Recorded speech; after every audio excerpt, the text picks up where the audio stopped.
ce webinaire sur la RGPD, grande thématique, puisqu'on voit de plus en plus effectivement des cyberattaques. Donc, on s'était posé la question avec le cabinet comment proposer, ou en tout cas accompagner nos adhérents sur cette démarche. Donc, c'est tout nouveau pour nous, ce partenariat avec le cabinet juridique.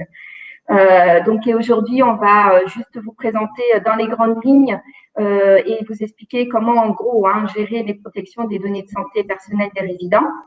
Et on a la chance, effectivement, et l'honneur de bénéficier de l'expertise du cabinet d'avocats La Bruyère et spécialement dédié à ce domaine. Voilà, et puis c'est en fait eux qui ont généré l'accompagnement, donc surtout merci beaucoup à eux. Voilà pour cet accompagnement et les conseils qu'ils vont vous apporter.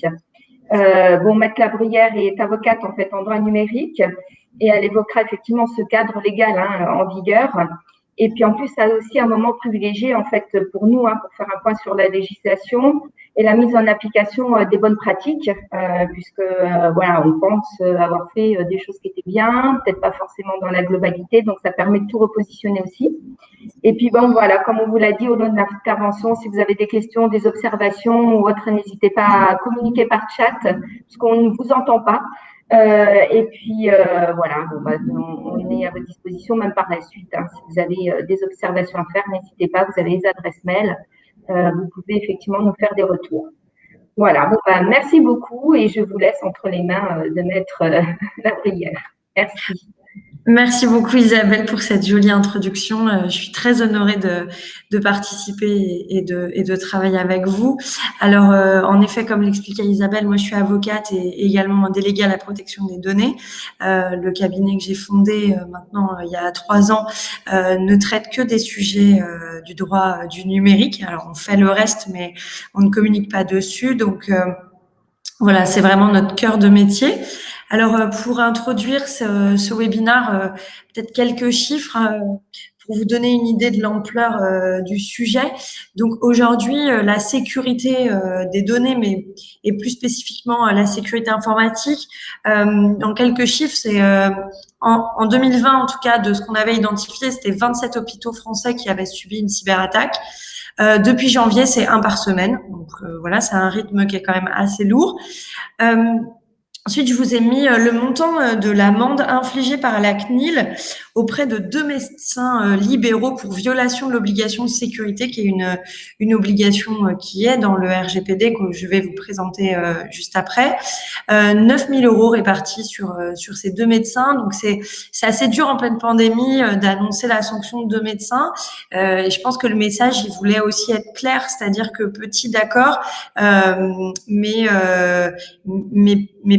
petit, donc libéral ne veut pas dire défaut de sécurité et non-respect de la réglementation quand on traite de la donnée personnelle. Donc voilà, ça c'est une décision qui est intervenue en décembre. Et 35 000 €, c'est le coût moyen d'une cyberattaque. Donc le coût de la cyberattaque, c'est pas nécessairement par la suite le coût de la réintégration des données dans le système, de la relance du système d'information, de la reconstitution des données. C'est vraiment le coût du temps passé, ce que je vais pouvoir gérer en urgence, voilà, tous les coûts liés à l'instant cyberattaque et à la gestion de cette crise dans l'organisation. Donc, si vous avez des questions, encore une fois, n'hésitez pas à les poser dans le chat. Je regarde régulièrement. Voilà, ou des remarques, ou voilà, vous voulez partager un témoignage, n'hésitez pas. Alors, qu'est-ce que le RGPD? Alors, le RGPD, c'est le règlement général sur la protection des données à caractère personnel. Il est entré en application le 25 mai 2018 et c'est un texte européen d'application directe. C'est-à-dire que contrairement à une directive, il n'avait pas besoin d'être transposé dans la loi française, il est vraiment, dès le 25 mai, entré en vigueur. Il avait été publié au JO européen 2 ans plus tôt, donc il y avait eu un délai pour les entreprises pour anticiper la réglementation. C'est une réglementation qui s'applique à l'ensemble des organisations, donc privées ou publiques. Donc, les collectivités territoriales sont évidemment soumises à ce texte, mais également les associations et les entreprises du secteur privé. Donc ça, c'est très important de le garder en tête, à moins d'être exercé un traitement de données à caractère personnel pour un compte personnel, l'organisation, quelle qu'elle soit, privée ou publique, est soumise au RGPD. Alors, il y a quelques exceptions dans lesquelles je ne vais pas rentrer aujourd'hui. On parle notamment de la police, enfin voilà, qui sont soumis à d'autres réglementations, mais le RGPD s'applique. Il faut retenir massivement en fait aux organisations. Alors, avant de rentrer dans le vif du sujet, je voudrais faire avec vous un petit point sur les définitions, parce que sinon, il y aura peut-être des difficultés à me comprendre lors de cette présentation. Donc, avant tout, la première des définitions, c'est la notion de responsable de traitement. Le responsable de traitement, c'est une personne, une autorité, donc par exemple une autorité publique, ou bien un service ou un organisme qui détermine les finalités et les moyens d'un traitement, c'est-à-dire d'une opération ou d'un ensemble d'opérations sur des données à caractère personnel. En termes clairs, dans les structures de taille raisonnable, donc les petites structures, je vais dire, c'est dans 99% des cas, le responsable de traitement est le dirigeant, le chef d'entreprise. Donc, parce que c'est lui qui va déterminer avec ses services un ensemble de traitements. Donc, par exemple, le traitement de la paye, le traitement du suivi, le traitement de l'étude d'un dossier. C'est lui qui va déterminer ce traitement, par qui il est fait, au moyen de quel outil. Donc, je vais utiliser tel logiciel ou tel autre, selon une organisation spécifique en interne. C'est lui qui pense, en tout cas juridiquement, c'est à lui qu'on attribue cette paternité dans les modalités de traitement, donc des données à caractère personnel. Alors, qu'est-ce qu'une donnée à caractère personnel? C'est toute donnée qui permet d'identifier une personne physique de manière directe ou indirecte. Donc, ça veut dire que si vous avez un nom, un prénom, c'est facilement identifiable. On sait très bien qui est cette personne derrière l'identité d'un nom et d'un prénom. Mais il y a des données qui sont pas nécessairement aussi évidentes dans l'identification. Et je penserais notamment à un numéro, par exemple un matricule. Alors, sans parler du numéro du NIR, du numéro de sécurité sociale, mais simplement un numéro, par exemple, un matricule pour des salariés, par exemple, ou un numéro de dossier dans une résidence senior, nécessairement, c'est une donnée à caractère personnel. Alors, elle permet pas directement d'identifier quelqu'un. Il faut une table des correspondances, mais ce numéro sera considéré comme une donnée à caractère personnel parce qu'il peut permettre d'identifier une personne. Alors ensuite, on a aussi toutes les données qui vont permettre d'identifier une personne parce qu'on pourrait la reconnaître, c'est-à-dire la taille, le poids, ses caractéristiques morphologiques, évidemment son état de santé, puisque si j'ai 10 personnes dans une pièce et que je décris l'état de santé de quelqu'un, peut-être qu'en observant, je vais pouvoir identifier la personne. Donc, ces données sont qualifiées données à caractère personnel pour ce texte. Ensuite, il y a une sous-catégorie dans les données à caractère personnel qui nous intéresse particulièrement ce matin, c'est la donnée sensible. La donnée sensible, c'est toute information qui se rapporte à l'origine raciale ou ethnique, les opinions politiques et philosophiques ou religieuses, l'appartenance syndicale, la santé, la vie sexuelle et notamment le numéro de sécurité sociale, le casier judiciaire, etc. Vous comprenez que dans cette donnée, dans cette définition des données sensibles, on a vraiment tout ce qui se rapporte à l'individu sur le plan intime, très personnel, je dirais. Et on a les données de santé. Alors, ce qu'il faut retenir ici, c'est qu'en théorie, les données de santé ne peuvent jamais faire l'objet d'un traitement. C'est un principe. Le législateur européen a voulu dire non, les données qui se rapportent aux données sensibles ne peuvent jamais faire l'objet d'un traitement. Mais il y a toujours un mais.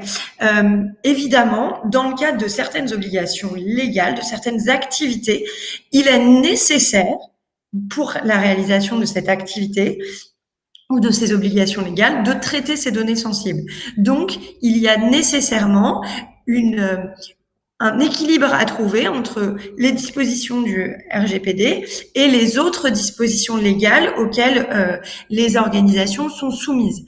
Si une disposition légale vous impose ou est strictement nécessaire en fait dans le cadre de votre activité de traiter ces données, alors le RGPD sera tenu en échec.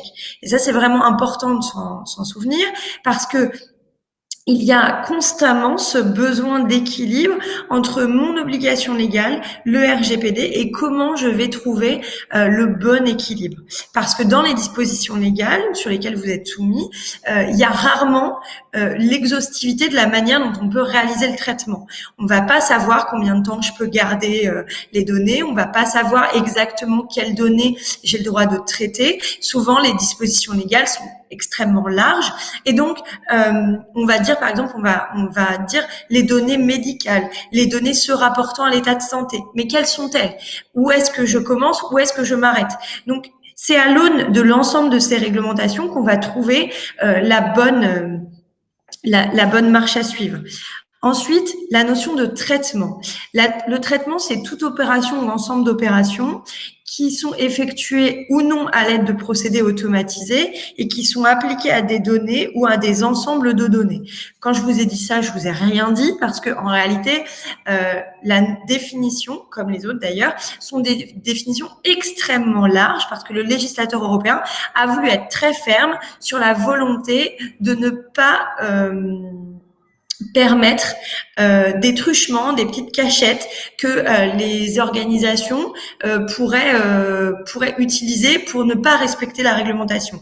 Donc, quand il utilise le terme de toute opération ou ensemble d'opérations effectuées ou non à l'aide de procédés automatisés, ce qu'il veut dire, c'est que qu'on soit sur du papier ou de l'informatique, que ce soit une seule opération ou un ensemble d'opérations, par exemple sur un traitement informatique au travers d'un logiciel, eh bien, ce sera un traitement au sens du texte. Donc, dans les traitements, on a le fait de stocker de la donnée, on a le fait de l'utiliser pour voir par exemple un dossier apparaître à l'écran, le fait d'afficher ce dossier, le fait de copier cette information et de la mettre sur un disque dur ou sur une clé USB, même si je vous le conseille pas.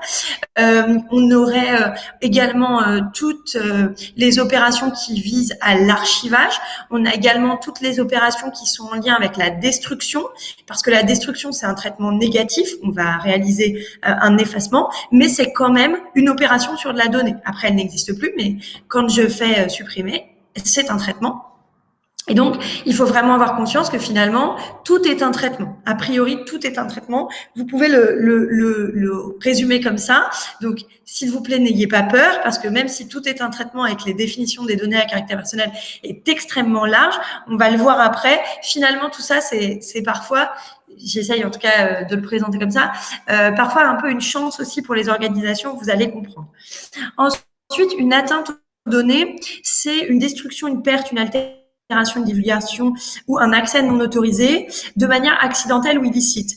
Donc, ce qu'il faut comprendre, c'est que lorsque je subis une atteinte, que ce soit un de mes collaborateurs, moi-même, qui est par mégarde supprimer un fichier, ou bien que je subisse une attaque extérieure ou une attaque en interne, parce que il faut, ça arrive aussi, qu'on ait des collaborateurs qui partent avec des fichiers ou même des prestataires extérieurs qui partent avec des fichiers parce qu'ils veulent se reconstituer des bases de données. Ce sont des atteintes aux données au sens du RGPD. Ensuite, dernière définition qui me paraissait importante, c'est la définition du sous-traitant. En anglais, c'est beaucoup plus simple parce que ils ont le terme, c'est data processor, et donc en fait derrière cette idée, il y a l'idée de celui qui réalise un processus, qui réalise une opération sur de la donnée. Et en anglais, le terme pour responsable de traitement, c'est data controller. Et donc, c'est celui qui a le contrôle sur le traitement, sur la donnée. Et en français, ils ont traduit ça par responsable de traitement et sous-traitant. Sous-traitant, c'est un terme qui est un peu qui est un peu compliqué parce que nous, il renvoie souvent à l'idée du prestataire extérieur et tous les prestataires extérieurs ne réalisent pas, au sens du RGPD, des actions de sous-traitance sur de la donnée à caractère personnel. Donc, il faut garder ça en tête. Le sous-traitant, c'est vraiment celui qui réalise des traitements pour le compte de l'organisation, en son nom et pour son compte, selon des directives spécifiques, dans un objectif spécifique sur des données à caractère personnel. Alors, je vous donne des exemples très concrets. On aurait par exemple des envois de mailing automatisés. La société de mailing, elle envoie ses données, elle envoie ses informations sur une base de données qui sont des adresses mail, donc qui sont des données à caractère personnel, parce qu'elles permettent d'identifier quelqu'un, même si ce sont des données d'entreprise. Et il le fait pas pour son propre compte, il le fait bien pour celui de son client. On aurait la même chose pour l'ensemble des personnes qui réalisent des payes. Les données de paye sont envoyées, par exemple, aux services comptables, et ces services comptables réalisent un traitement pour générer une fiche de paye.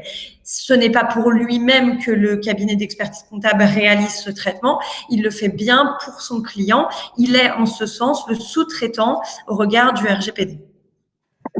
N'hésitez pas à poser des questions. Je regarde le chat à la fin de Bon, il n'y a pas de questions. N'hésitez pas si c'est pas clair, si vous voulez que je revienne sur quelque chose. Même si on a quelques slides à passer, je prendrai le temps.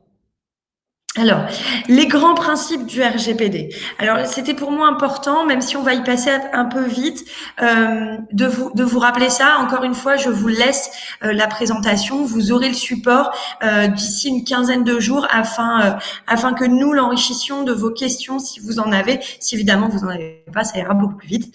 Et je laisserai Isabelle vous le communiquer. Donc, les grands principes, il y en a, nous en avons identifié 8. Alors, le statut d'un salarié par rapport au responsable de traitement, alors c'est un subordonné, donc il est sous la responsabilité du responsable de traitement, et le responsable de traitement doit veiller à ce que ses salariés soient formés, évidemment, au RGPD, on va en parler, mais également le salarié doit respecter un certain corpus d'obligations qui sont inhérentes à son emploi, qui peuvent se trouver dans le règlement intérieur, dans la charte informatique, dans son contrat de travail, dans un ensemble en fait de documents qui peut être mis à sa disposition, mais également au niveau légal, il y a des dispositions qui s'appliquent aux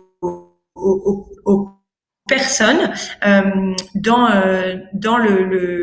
notamment le code pénal. On a des dispositions sur la confidentialité des données, donc le rapport, le statut entre le salarié et le responsable de traitement, c'est bien un statut de hiérarchie. Mais si le salarié détourne à son propre compte les données employeurs, enfin les données auquel il a accès, là, il engagera sa responsabilité personnelle et il pourrait engager sa responsabilité pénale sur ce terrain. Ça pourrait aussi constituer une faute grave qui pourrait engager une procédure de licenciement. Alors, pour revenir sur les grands principes, donc il y en a 8. Je vais passer un peu rapidement pour essayer de vous donner un panorama. Donc, la première chose, c'est une collecte loyale et transparente. Ça veut dire quoi? Ça veut dire que lorsqu'on collecte vos données ou lorsque vous connectez les données d'un tiers, il doit avoir conscience de cette collecte. Donc, je dois l'informer. Il doit avoir conscience de cette collecte pour un objectif ou des objectifs simplement identifiables. Donc, par exemple, c'est le principe 2, c'est la finalité et les sous-finalités identifiées.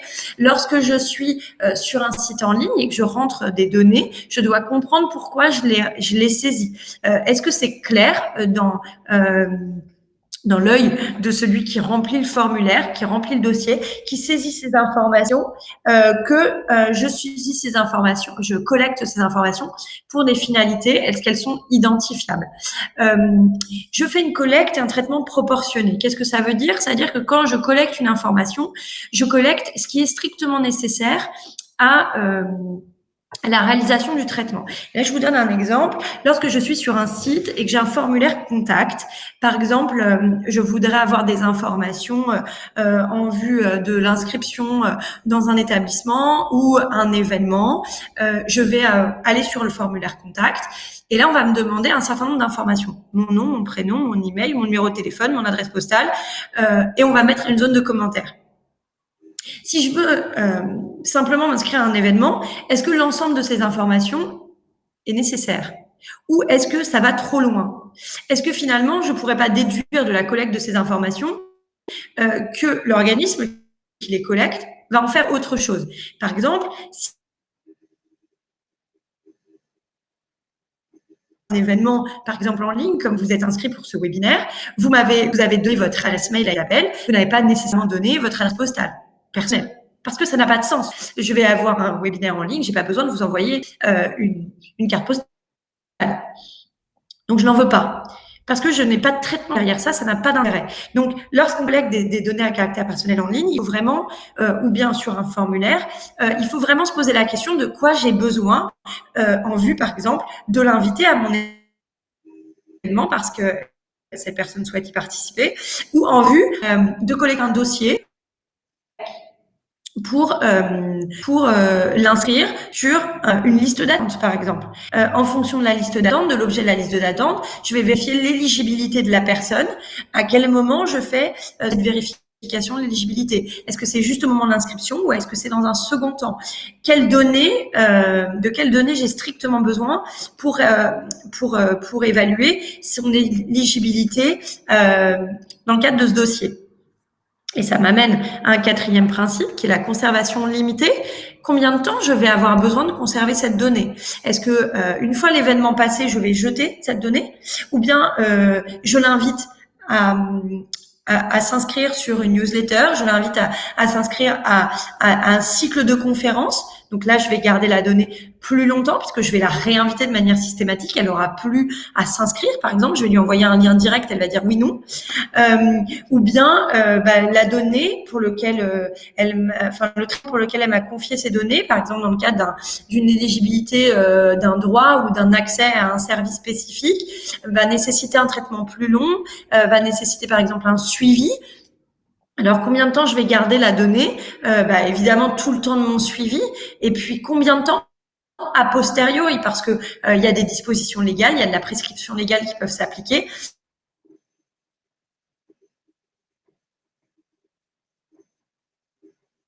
Le délai et puis cette donnée, combien de temps il va être pertinent de la conserver.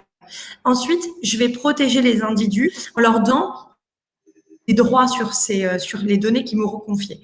Donc, c'est un droit de rectification. Si moi je change de nom, je vais vouloir que les organismes avec lesquels je travaille puissent modifier cette donnée, par exemple. Donc, je prends des exemples simples, mais si vous déménagez, que vous faites livrer régulièrement des choses à votre domicile, vous allez nécessairement avoir besoin de mettre à jour ces données postales. Ça paraît évident, mais c'est un droit personnel de rectification. Ensuite, je vais avoir un droit, je vais avoir des droits d'accès. Je veux savoir ce que vous avez comme information sur moi, quelles sont les données que vous avez sur moi, que vous avez recueillies, que vous avez déduites et ou que je vous ai confiées à un moment T. Je dois pouvoir y avoir accès. Donc ça, c'est un ensemble de droits qu'il est important de pouvoir mettre à disposition des personnes.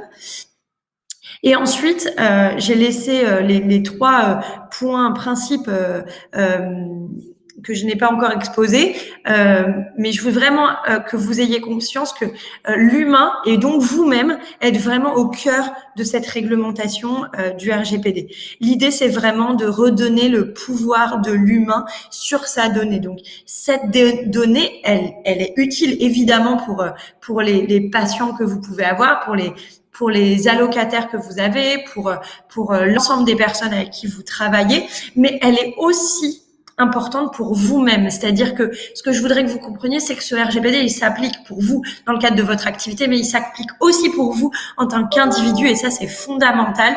Vous avez un pouvoir qui vous est donné, il faut s'en saisir. et notamment aussi pour les mineurs que vous pouvez représenter, parce que ce RGPD s'applique également aux établissements comme les collèges, les écoles primaires, les lycées, donc les universités. Donc voilà, soyez acteurs aussi. Voilà, c'était mon petit message un peu engagé sur la protection des données. Donc, pour revenir sur les 3 principes, ensuite, je vois que le chat s'anime. J'irai regarder dès que j'ai fini mes 3 points. Une sécurité renforcée, ça c'est très important, on en a parlé en introduction. Je dois garantir l'intégrité des données que l'on m'a confiées, que je traite, donc que j'ai sur mon système d'information ou dans mes archives. Hein, ça marche, c'est pareil. Donc la sécurité, ça veut dire que j'ai des mesures techniques, j'ai des mesures physiques et logiques. Donc physique, c'est typiquement un cadenas, des codes d'accès, un badge, voilà. Et puis logique, c'est-à-dire informatique. Voilà comment, qui a accès à quoi dans mon organisation, comment je verrouille ces accès. Est-ce que, je vais dire n'importe quoi, mais est-ce que les personnes d'entretien ont le même accès aux archives que les personnes administratives? Est-ce que les soignants ont des accès différents à certaines catégories de données que les administratifs? C'est toutes ces questions-là qu'il faut arriver à se poser pour avoir en fait une meilleure sécurité, mais aussi ne pas polluer, je dirais, intellectuellement les gens avec des données dont ils ne doivent pas connaître en fait nécessairement l'existence. Voilà. Ensuite, 2 autres points qui sont plus vis-à-vis des tiers. La première, c'est la traçabilité.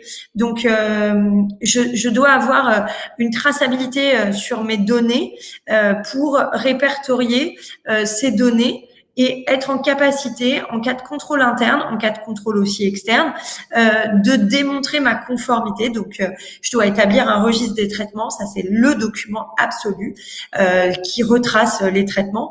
Mais je dois également avoir un certain nombre de politiques internes qui permettent, en cas d'attaque, par exemple, en cas d'atteinte aux données, en cas de fuite, une réaction appropriée de l'organisme et pas une panique générale désorganisée où tout le monde irait n'importe comment dans toutes les directions.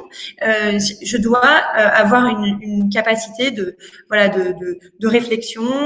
Je suis posée, je sais ce que j'ai à faire, je sais comment je dois le faire.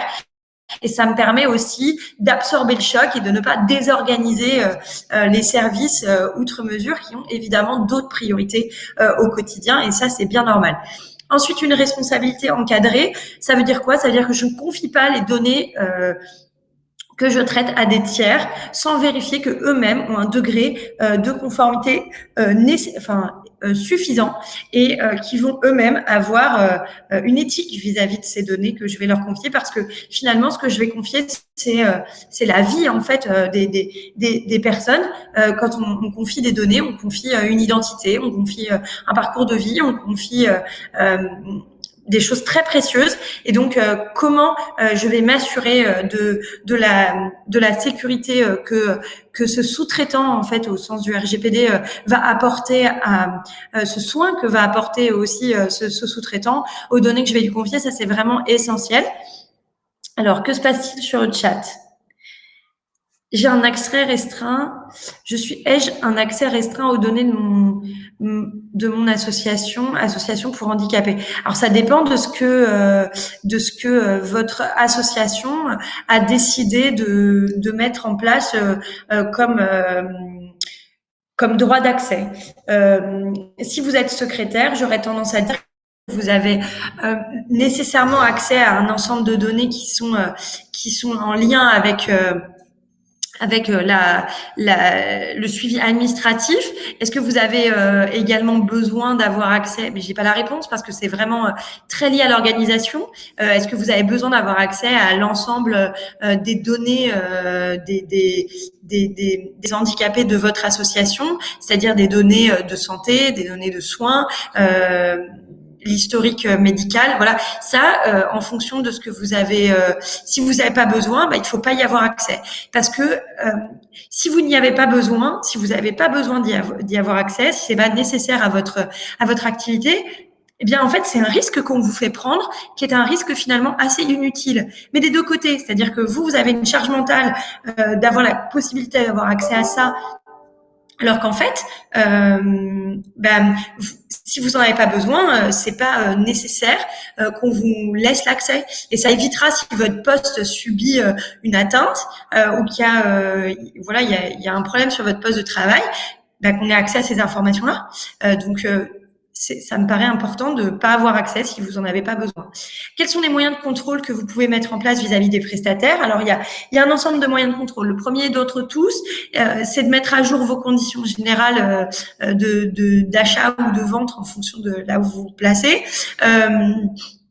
Pour que y ait un engagement réciproque des parties sur le traitement des données à caractère personnel et le niveau qualité que vous attendez sur ces aspects. Et puis vous avez aussi vous pouvez envoyer des courriers de déclaration de conformité. Alors il faut savoir que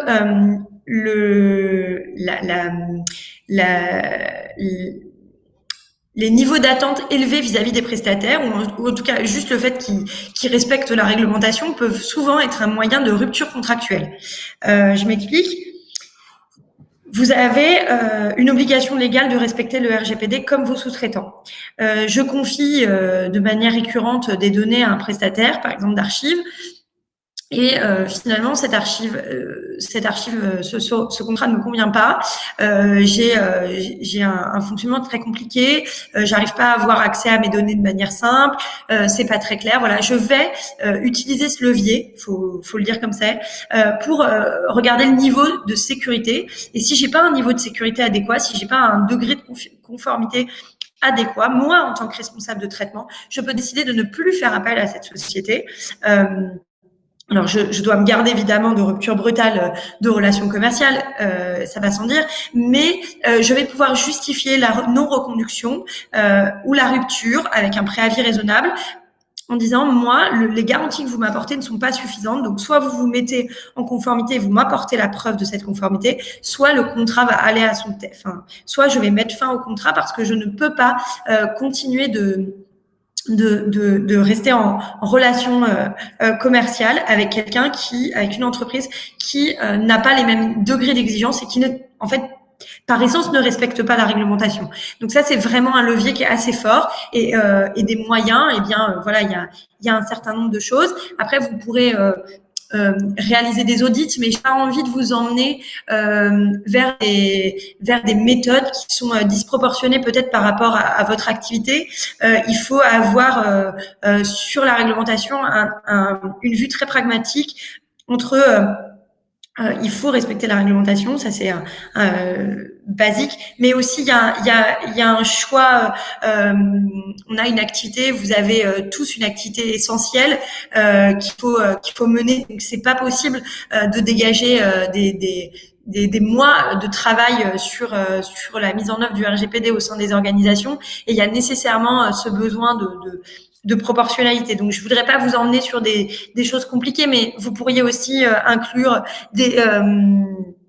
des clauses d'audit dans vos contrats en disant, moi, je me réserve le droit de vous auditer, et vous pouvez, comme aujourd'hui, on demande par exemple des attestations de paiement d'URSSAF, de paiement d'attestation d'assurance à des entreprises. On pourrait tout à fait, dans le cadre de votre activité, demander à vos prestataires de faire une déclaration de conformité en expliquant au travers d'un questionnaire les mesures qu'ils ont mis en œuvre pour le respect du RGPD sur la partie qui est la vôtre, des traitements que vous leur confiez. Ça, c'est pas très compliqué à mettre en œuvre et ça nécessite d'envoyer des mails et ou des courriers postaux et de faire un suivi administratif des réponses. Et puis quand on n'a pas de réponse, on sait, parce que ça doit être dans une démarche globale, voilà, qu'est-ce qu'on va vouloir faire si on nous répond pas avec tel ou tel prestataire, quelle est ma stratégie en tant que chef d'entreprise, parce que derrière même des associations, il y a un président d'association qui est là pour le bénéfice de cette association. Voilà, qu'est-ce que je vais mettre en œuvre pour quelles conséquences je tire d'une non-réponse ou d'une réponse non satisfaisante. Donc voilà, je ne sais pas si je réponds à vos questions. Enfin voilà, si ça convient comme réponse. Alors ensuite. on avait fait, donc moi j'avais pensé vous présenter un référentiel qui est paru très récemment, qui est un référentiel de la CNIL, qui est un référentiel dédié aux organismes d'accueil. Donc là j'ai noté EHPAD, MDPH, CCAS. Je vous mettrai les références. D'ailleurs je peux les mettre dans le chat si vous me donnez une minute pour les retrouver. Oui, je vous donnerai un exemple de registre de traitement, enfin de fiche de registre. Donc, dans ce référentiel dédié, la CNIL a voulu revenir sur donc l'ensemble des contraintes et également des traitements qui sont opérés par ce type d'organisme et leur permettre de se mettre en conformité pour des données spécifiques. Et il a vocation, parce que avant nous étions sur un régime d'autorisation, de déclaration. Aujourd'hui, donc le RGPD opère un transfert puisque on est sur un système de conformité. C'est vous qui gérez votre propre conformité. Et si vous avez un contrôle, eh bien, il faut avoir été en conformité. C'est plus l'inverse. Avant, on faisait un système déclaratif, donc on avait une déclaration de conformité par la CNIL sur des traitements spécifiques. Aujourd'hui, la responsabilité est chez vous. Donc ça, c'est vraiment un élément de référence. Bon, pour un référentiel, c'est un peu redondant, mais c'est vraiment essentiel que vous ayez en tête qu'il existe ce document et qui reprend des traitements spécifiques. Donc là, je vous ai mis des exemples. Il s'adresse à tous les acteurs, les organismes qui accueillent, hébergent ou accompagnent sur le plan social et ou médico-social des personnes âgées, des personnes en situation de handicap ou des personnes en difficulté au sens large. Donc voilà, c'est un référentiel qui est très large. Et il a pour objectif de donner des éléments de réponse pour vous permettre de réaliser les traitements donc correctement au regard de la réglementation, dans le cadre notamment de la réalisation de la prestation, de la gestion administrative des dossiers, de l'accompagnement médico-social, du projet personnalisé ou du suivi des personnes dans des accès aux droits, mais également sur l'échange et le partage d'informations nécessaires. Donc là, ce serait par exemple avec d'autres organismes, public ou privé, la gestion administrative, financière et comptable de l'établissement, de l'accueil ou de l'organisme au sens très large, et puis le traitement de données anonymisées aux autorités compétentes, donc pour des études internes, des statistiques ou des questionnaires de satisfaction. Alors là, je voudrais souligner un point. Sur la notion de données anonymisées, je pense que c'est important de rappeler que lorsque vous mettez, par exemple, on en parlait en introduction, un matricule, un numéro de dossier, par exemple, vous n'avez pas anonymisé. Non, en regardant le numéro, je ne peux pas savoir que c'est Martine dont je parle. En revanche, je peux avoir des tables de correspondance, donc j'ai pseudonymisé l'information, je ne l'ai pas anonymisée. Anonymisé, ça veut dire que je ne peux en aucun cas retrouver la personne dont il s'agissait. En aucun cas. Et j'insiste beaucoup là-dessus parce que souvent le terme anonyme est un peu galvaudé, et donc on se retrouve nous à aller accompagner des organisations qui ont fait un super travail, qui sont absolument sûrs que la donnée était anonymisée, et en fait en quelques croisements on arrive à retrouver la personne qui était derrière le dossier, derrière le traitement. En ça, je voudrais aussi vous rappeler que il s'agit pas uniquement de la donnée informatique. C'est-à-dire que si je fais une étude statistique sur des résidents, que j'ai, on va dire, 20, 30, 50 résidents, et que dans ces résidents, j'ai un pourcentage qui a une maladie ou un handicap spécifique, ça va pas être très compliqué. Notamment pour tous les handicaps qui se voient, de retrouver les personnes en question. Et si ensuite j'ai dans cette étude statistique le sexe et ou une tranche d'âge, eh bien là c'est quasiment sûr que je vais être en capacité d'identifier spécifiquement la personne. Donc, encore une fois, on le voit, ce sera pas une donnée anonyme.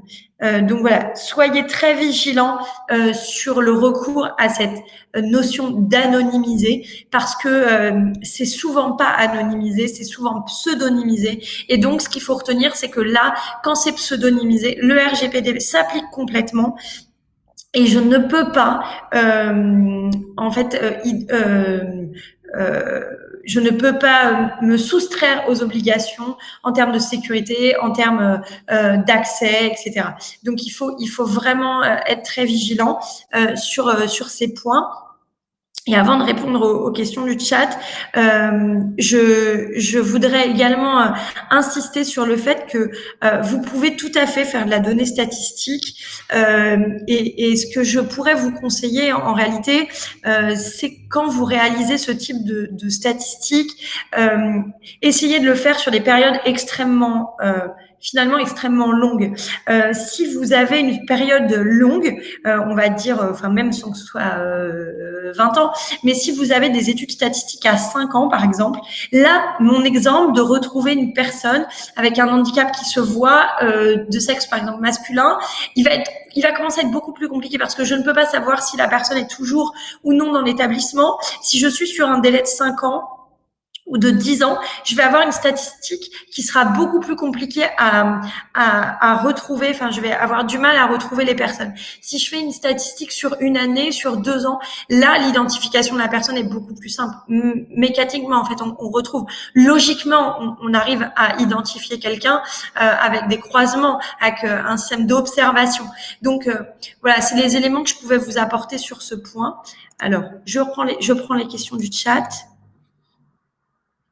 Alors,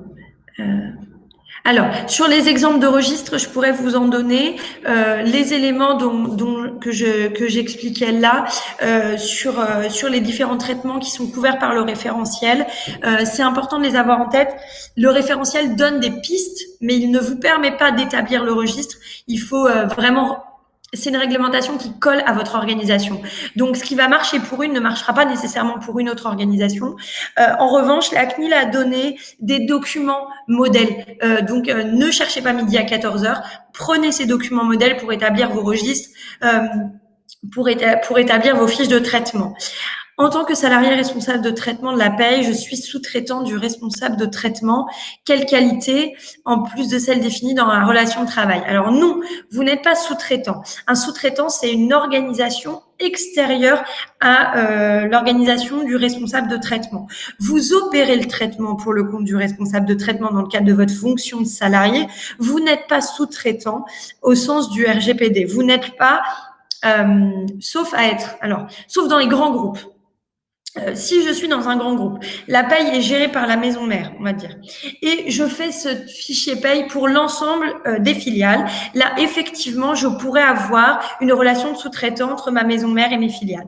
Mais dans cette hypothèse, c'est parce qu'on a des numéros de tirette différents, on a des budgets différents, on a des représentants légaux différents. Donc là, je peux avoir une notion de sous-traitant responsable de traitement, encore que parfois c'est assez compliqué à établir. Donc voilà, ça pourrait marcher si vous êtes dans un gros groupe, que le traitement est défini par une maison mère et que vous n'avez pas la main, c'est-à-dire on vous a imposé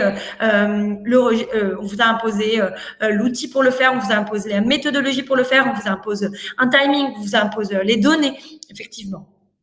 Là, on pourrait dire qu'il y a une relation de sous-traitant entre ces deux entités. Mais on parle d'entités, on ne parle pas de personnes au sein d'une entreprise. Quand vous êtes responsable de paye, que vous êtes salarié pour le responsable de traitement, vous êtes un subordonné avec son employeur. Vous n'êtes pas sous-traitant au sens du RGPD. Vous êtes un exécutant dans le cadre de son travail. En revanche, si le responsable de traitement doit vous permettre de réaliser ce traitement dans les meilleures conditions possibles au regard de la réglementation. Donc, il doit vous fournir un logiciel adapté, des degrés de sécurité adaptés, etc. Ça, c'est son obligation à lui, en fait, en tant que responsable légal. A contrario, vous devez absolument respecter ces directives parce que vous ne pouvez pas prendre de liberté, par exemple, sur les données que vous allez collecter ou supprimer. Ça, c'est vraiment très important et vous êtes le salarié, vous êtes subordonné. Donc, vous devez respecter les attentes de votre responsable de traitement qui est votre employeur. Est-ce que le référentiel remplace le registre de traitement ou tout du moins peut servir de base pour la réalisation du registre? Tout à fait. Le référentiel ne remplace pas le registre. Alors absolument pas, vous n'êtes pas exonéré de réaliser un registre parce que comme je vous l'expliquais, le registre, il est spécifique à votre organisation. Alors, il y a des traitements qu'on retrouvera partout. Par exemple, le RH, on le retrouve partout. En revanche, vous n'avez pas tous le même outil RH. Vous n'avez pas tous les mêmes données. Vous n'envoyez pas tous les mêmes données, soit à votre service comptable, soit vous le faites en interne au travers d'un outil. Vous n'avez pas tous le même hébergement. Donc, le registre, le référentiel ne peut pas du tout remplacer le registre. Ça, c'est absolument pas possible, même si je comprends que ça aurait été agréable, c'est impossible. Vous devez réaliser votre registre de traitement sur l'ensemble des traitements de données à caractère personnel que vous réalisez. Sauf que l'évaluateur externe veut retrouver les données. On fait comment? Alors, je comprends pas votre question. Est-ce que vous pouvez préciser votre question sur l'évaluateur externe?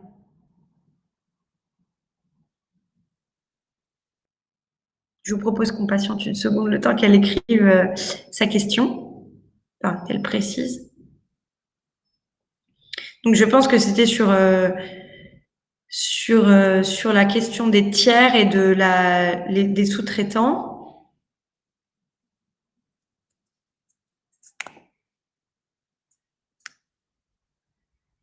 Ah, c'est sur les données statistiques, en fait, votre question.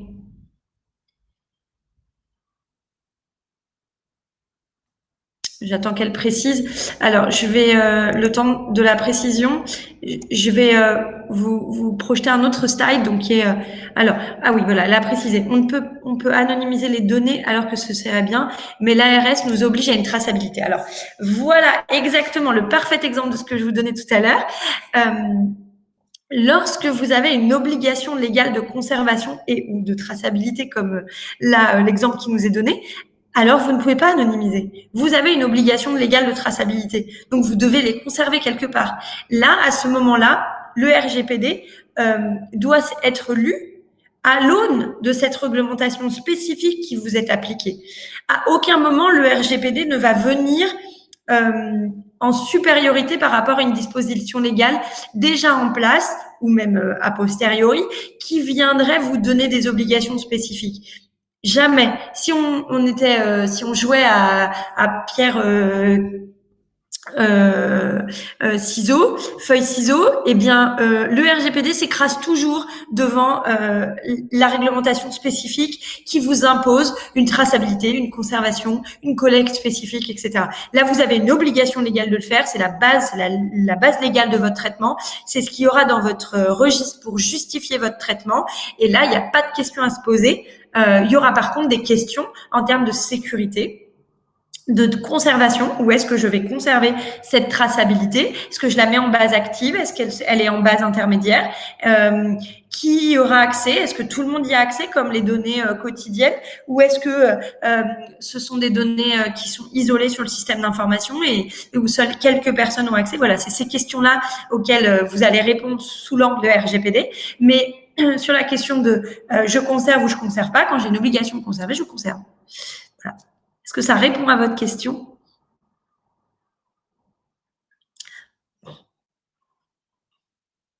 Je vous en prie. Alors ensuite, donc là, je souhaitais vous afficher une slide qui revient sur les grands principes de la conformité. Et je voudrais vraiment que vous l'ayez en tête parce que s'il n'y a que 5 points à retenir, ce serait cela. Vraiment, ne collecter que les données nécessaires pour la conduite de la mission, du traitement, délivrer une information transparente sur les traitements de données à caractère personnel. Alors là, quand vous êtes face à des personnes qui sont en situation alors handicap oui, mais même les seniors ou bien les gens qui sont dans des situations de fragilité, de détresse, attention à la collecte du consentement. Le consentement, avoir consenti en conscience, nécessite une information, c'est sûr, mais aussi de comprendre les enjeux. Et c'est pas toujours évident. Donc attention au traitement que vous allez justifier par la base légale du consentement de la personne concernée. Parce que, alors la personne concernée, c'est la personne pour qui, la personne qui voit ses données traitées. C'est vraiment important de garder ça en tête. Si j'ai consenti sans comprendre à quoi j'ai consenti, j'ai pas consenti. Donc ça ne vaudra pas un oui et ce sera un traitement illégal au sens du texte. Donc voilà, soyez vigilants sur la base légale du traitement qui serait le consentement. Parce que vous êtes face à une population qui est vulnérable. Donc voilà, attention à ça. Spécifiquement dans votre secteur, je pense que c'est vraiment essentiel de se rappeler ça. Ensuite, respecter les droits des personnes concernées, des administrés. Voilà, vigilance aussi sur les modalités d'exercice de droit. Vous avez parfois accès à des représentants légaux. Voilà, soyez vigilants sur la possibilité de leur donner aussi à eux l'accès aux données, à quelle typologie de données, est-ce que c'est le représentant légal, comment je justifie. Alors, c'est toute la difficulté, je pense, dans votre cas, c'est vraiment l'intérêt de la personne qui prime. Et donc, on est vigilant au niveau du respect de la réglementation, mais tout en œuvre. Et puis, à côté de ça, on a aussi le suivi du quotidien, on a suivi et l'exercice du métier au quotidien et la préservation des intérêts des personnes vulnérables. Donc, il faut arriver à avoir un curseur raisonnable. Et donc, c'est en ça aussi que je vous invite à penser votre documentation de telle manière à ce qu'elle laisse la place aussi dans le respect évidemment des dispositions légales spécifiques qui s'appliquent à vos secteurs, mais qu'elle laisse aussi la place à des accompagnants qui seraient pas des responsables légaux, mais qui auraient besoin d'avoir accès à de l'information pour un suivi de soins adapté, etc. Donc voilà, faire cet équilibre me paraît important. Ensuite, bien fixer des durées de conservation, ne pas garder des données outre mesure quand c'est pas nécessaire, parce que ça prend de la place, donc ça prend de la place de stockage dans des placards qui pourraient peut-être destinés à autre chose. Ça prend de la place sur le système d'information, mais c'est aussi une source de risque inutile, notamment en cas d'intrusion, tant sur le système d'information qu'en cas d'intrusion, parce que dans vos archives, vous savez, des gens qui viennent juste voler de la documentation pour l'usurpation d'identité, ça existe.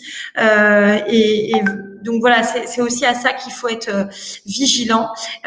Donc voilà pourquoi on fixe des durées de conservation et on garantit un niveau de sécurité élevé de ces données. Donc voilà ce que je pouvais vous dire sur cet aspect. Alors, je vais aller voir le chat. Ah, merci Isabelle.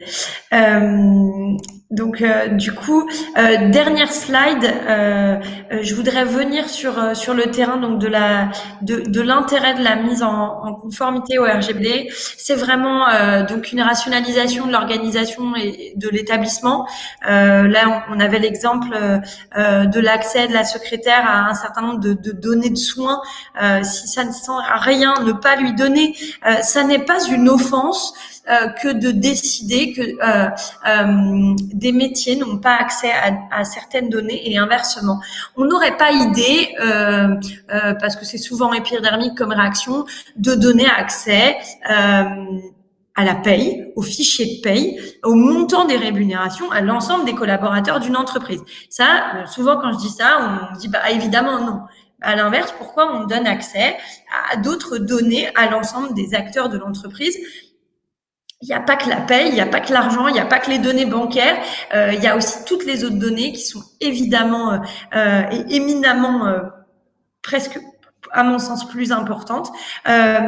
Donc, voilà, soyons vigilants et rationalisons cette organisation dans l'entreprise.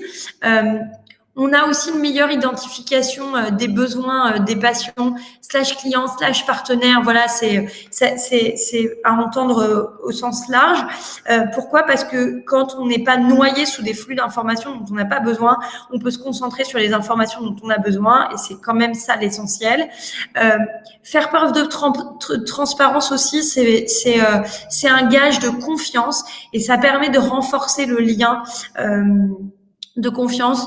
Donc voilà, quand je suis transparent, quand j'explique les choses, quand j'ai des capacités de donner de l'information dans les conditions les meilleures qui soient, et que j'ai expliqué aussi, j'ai eu cette possibilité soit au travers d'un document, une charte, soit au travers de mentions d'informations, que non, je ne peux pas tout divulguer, non, je ne vais pas divulguer des informations sur tel état de santé, sur des soins qui sont en cours, voilà.